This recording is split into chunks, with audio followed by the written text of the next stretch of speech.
This story begins 2 years before the events described here. I got into cycling. Perhaps it was a middle crisis, or maybe I simply got bored with a sedentary lifestyle, or maybe it was a mix of both. Whatever the case, I got on a bike. Inspired by travel bloggers, I decided to start with something realistic, traveling across the country where I live now, Montenegro. I'm not a local, I'm originally from Ukraine, but I'm not a refugee either. I'm an expat. Still, the desire alone wasn't enough to make the trip happen. I have a family that expects me to spend vacation with them, and I lacked the experience needed for such a journey. I knew it wouldn't be 100% fun without preparation. So, for 2 years, I used all my free time to cycle and train. Finally, the day came. I took a week off work and embarked on the long anticipated journey.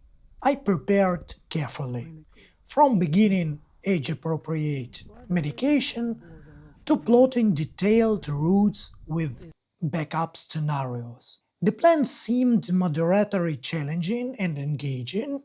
A route spanning 400-600 kilometers with significant elevation gains. It was ambitious, but not impossible. On a Tuesday morning at 9 a.m., I set off.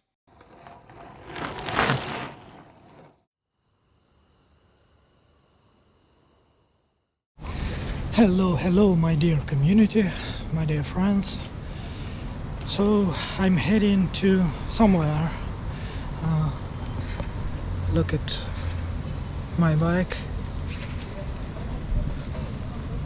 My goal for the day was to cover about 70 kilometers northward on unfamiliar roads with an ascent of 1500 meters. The route followed a new highway with stunning views on the valley below. Normally, I ride at a relaxed pace, taking breaks to rest, snap photos or videos, and drink water. The climb stretched over 20 kilometers, taking at least 2 hours.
And that's a turn to Bukamerskaya Lake. But we been there. Going ahead. I love the feeling of simply pedaling. During these moments, you think deeply, mostly positive thoughts. It's like a mental filter that blocks out news, world events, and information overload. It's just you, your bike, and nature. Your biggest worries are a flat tire or incoming rain, but not inflation rate in India or global crisis. I reached my first overnight stop, a small campsite between Matesheva and Kolashin. Do we have anyone? The place was deserted. After knocking persistently, the owner finally let me in for the night.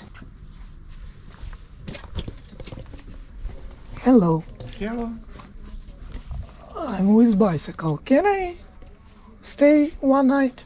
Yes. There, I met a new friend, a frog hunting cat that provides unexpected entertainment. After that first night, I realized that covering over 100 kilometers a day wasn't realistic. Though I would often ride 100 kilometers on weekends, and 70 kilometers on this terrain was too much.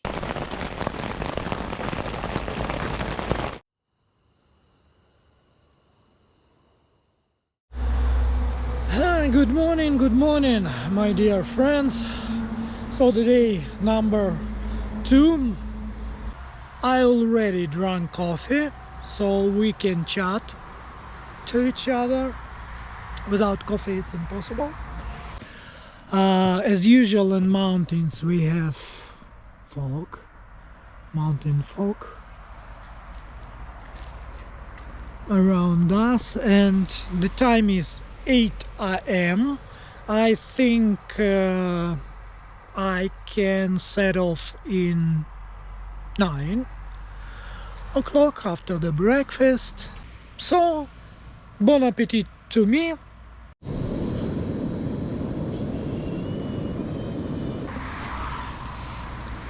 That's my friend. We slept together. Yeah. On the second day, I headed for a mountain pass before descending toward Andrejevica, passing through the Komovi Nature Park, a stunning but less known park compared to Durmitor.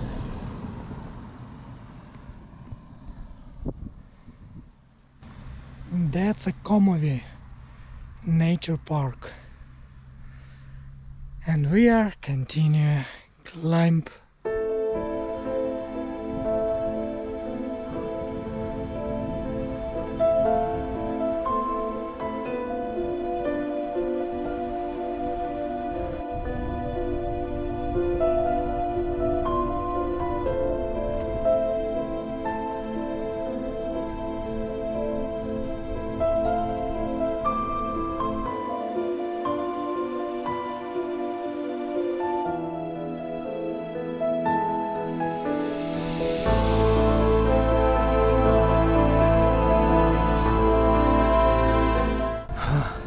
It's hard.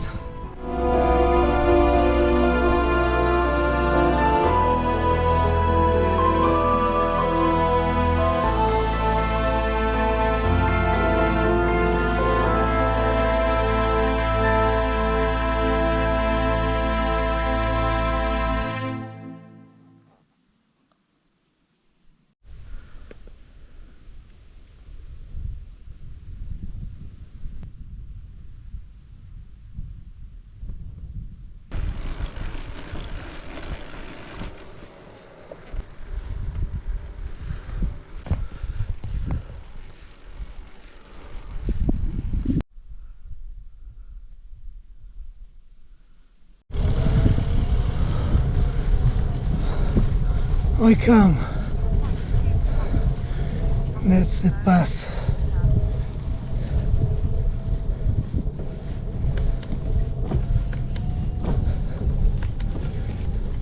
I don't know exact name, but I see cafe, restaurant.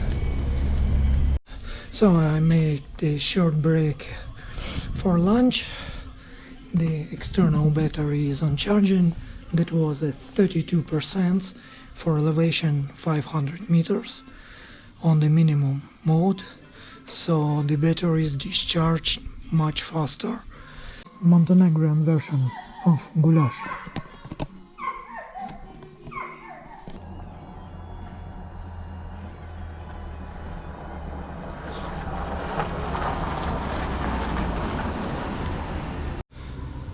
Let's check the battery after charging.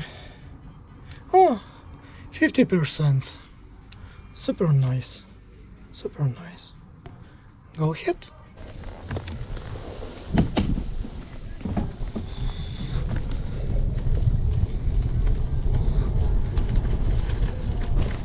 Ciao, do widzenia.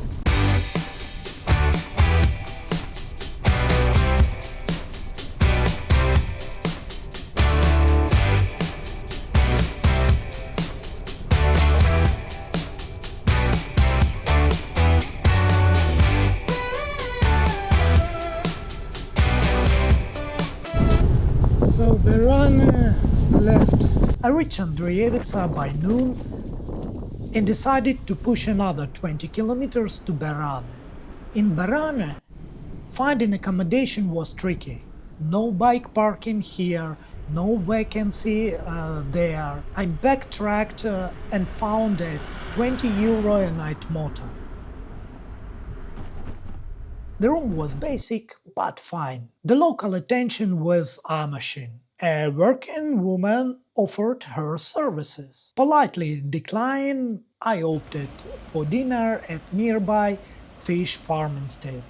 A fresh meal of fish seemed more appealing, even if younger subscribers might not understand my choice. I have no time to take breakfast because they told wait for 1 hour, night 8 a.m., 9 a.m. it's too late. That means that in 10 a.m. I just set up. So friends, I set it up. The third day's route took me along Biogradska Gora National Park. I faced a dilemma. Either detour 100 kilometers or tackle a forbidden tunnel. Locals assured me it was fine for cyclists.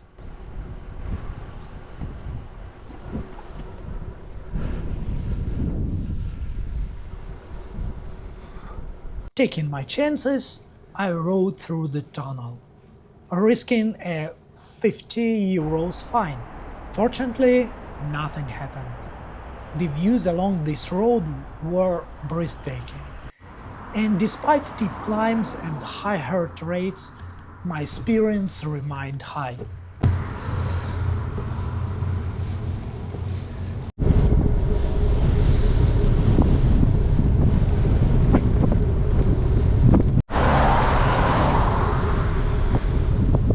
Tara Canyon.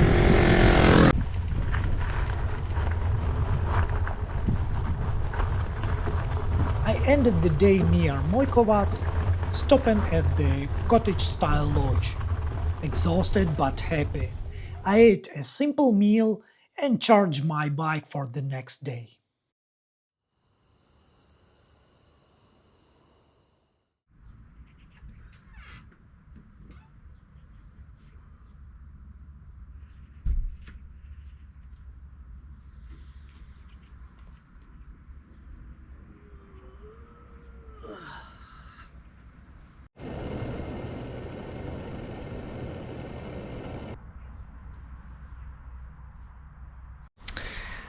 Morning, my dear friends.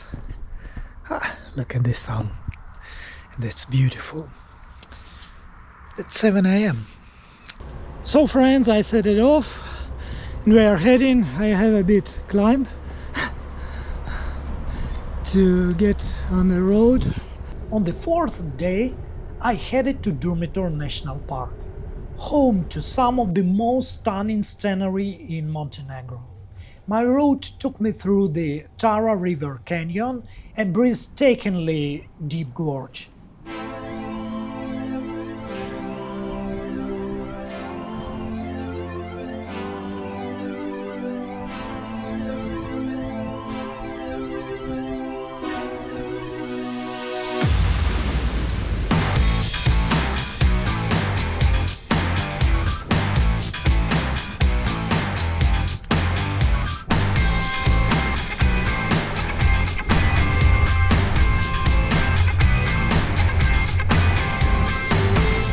Rest point.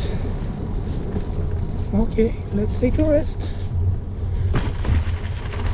Tara River Canyon. Okay.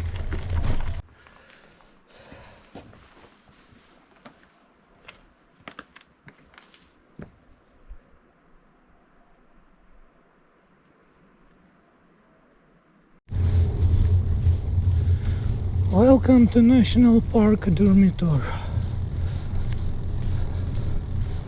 Okay.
The bridge Đurđević.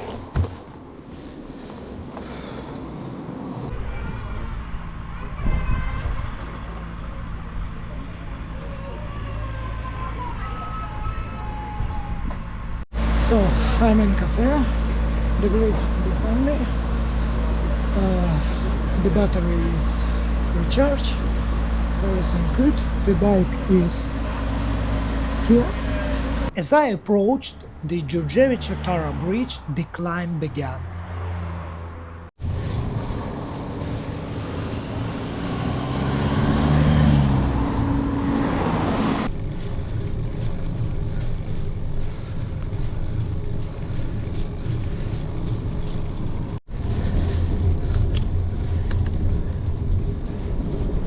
We are climbed a 12 kilometers ascent leading up to the Durmitor Plateau. Once at the top, I took a short detour to explore more of the park.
Where is better? Here, Durmitor, or Kapitanova Lake? This is not the end. Tomorrow will be even more better.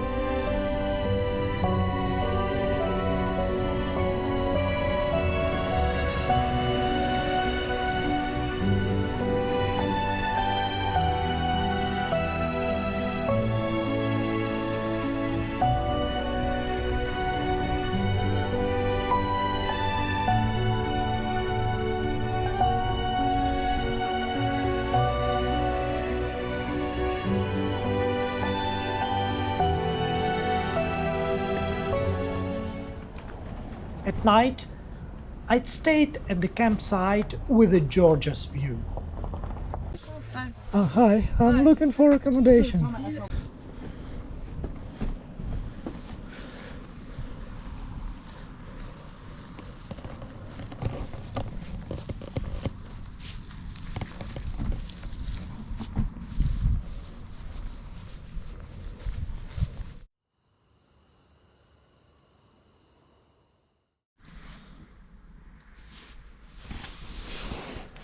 Good morning. Day number 5.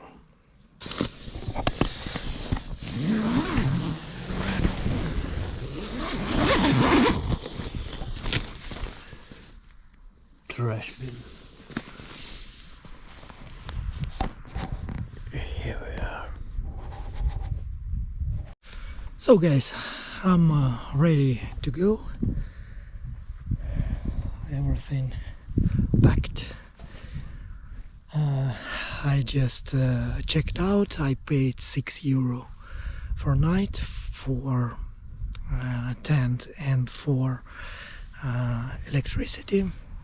The 5th day promised to be just a picturesque. I followed the road that loops around the entire park, climbing to Sedlo Pass, then riding up and down the park's winding roads before descending towards Lake Piva.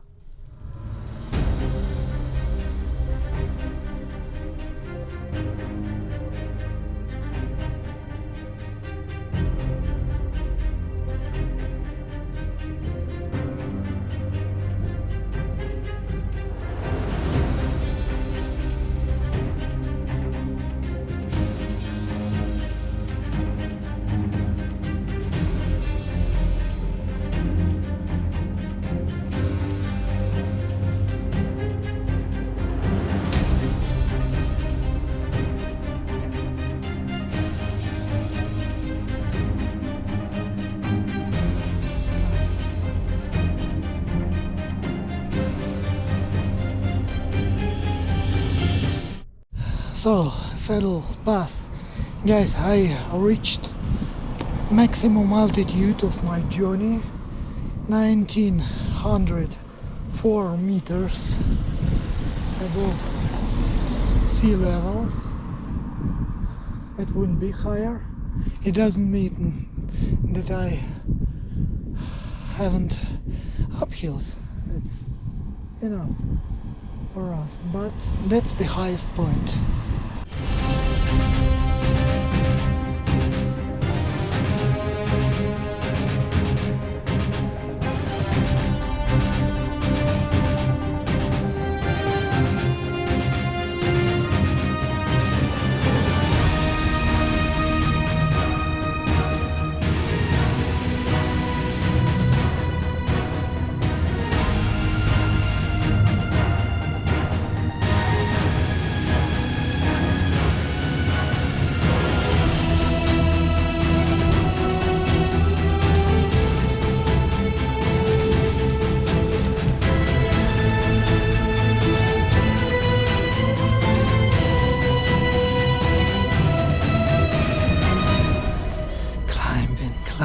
Climbing.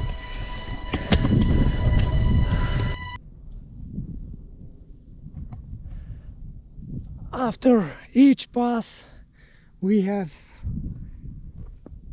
new scenery.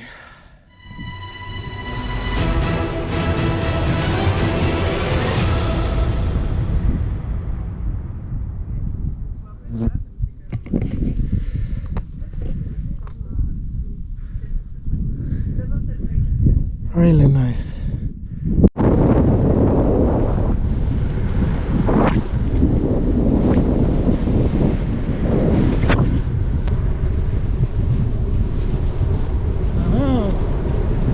Once more lake.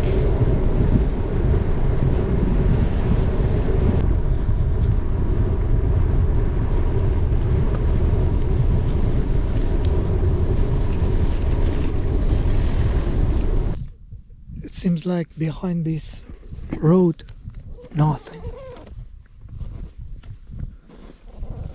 Nothing. Along the way, I met a group of women that had a flat tire. Well, who could refuse to help? Hello, how are you doing? Not very well. What's happened? The gun is broken. So you know to change it maybe. So according to the map, the lake somewhere left.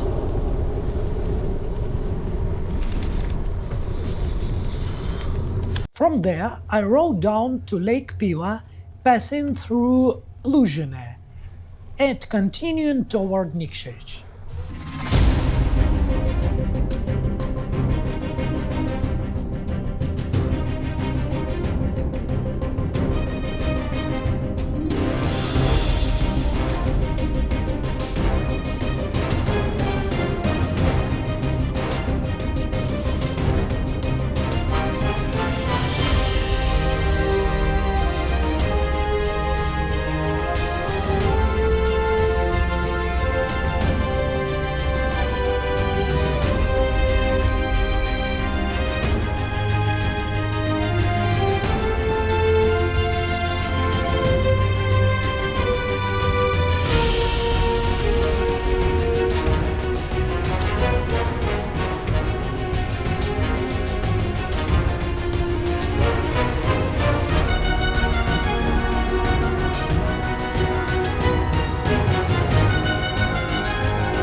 That's pollution.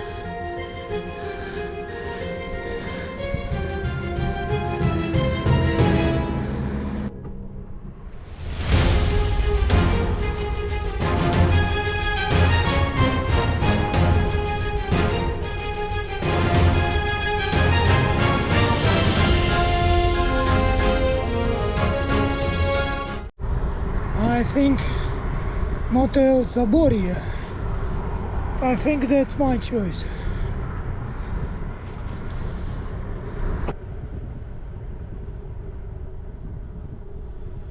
Halfway along the road, I decided to stop for a night at a cozy motel.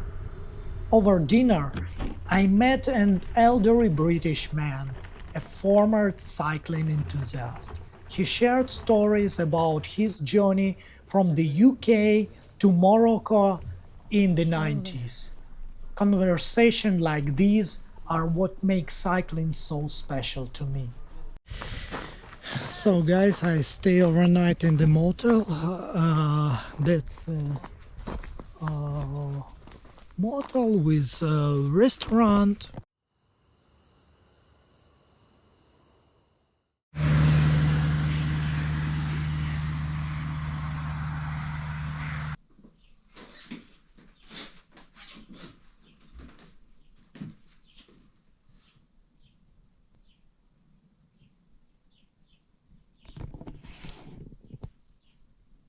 Good morning.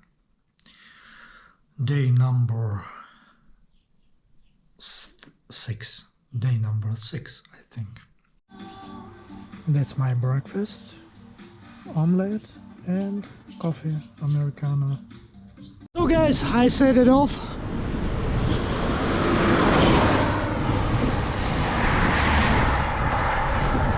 The road is, our distance is 95 kilometers. The final day was the easiest. A 95-kilometer ride, mostly downhill back to Podgorica via Nikšić. Avoiding traffic, I enjoyed the quiet road along the Zeta River valley.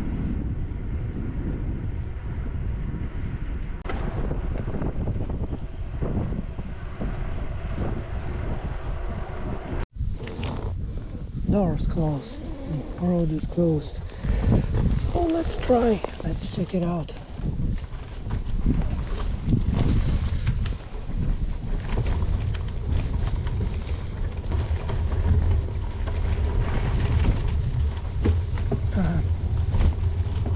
Totally free.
We are in Podgorica. By 3 p.m. I was home, exhausted but happy.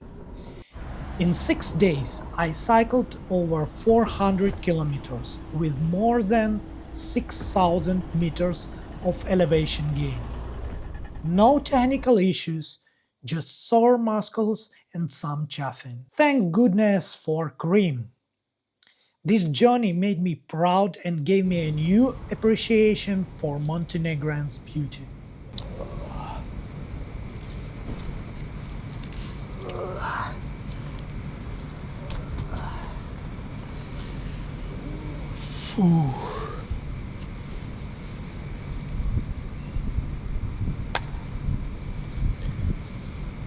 What's next?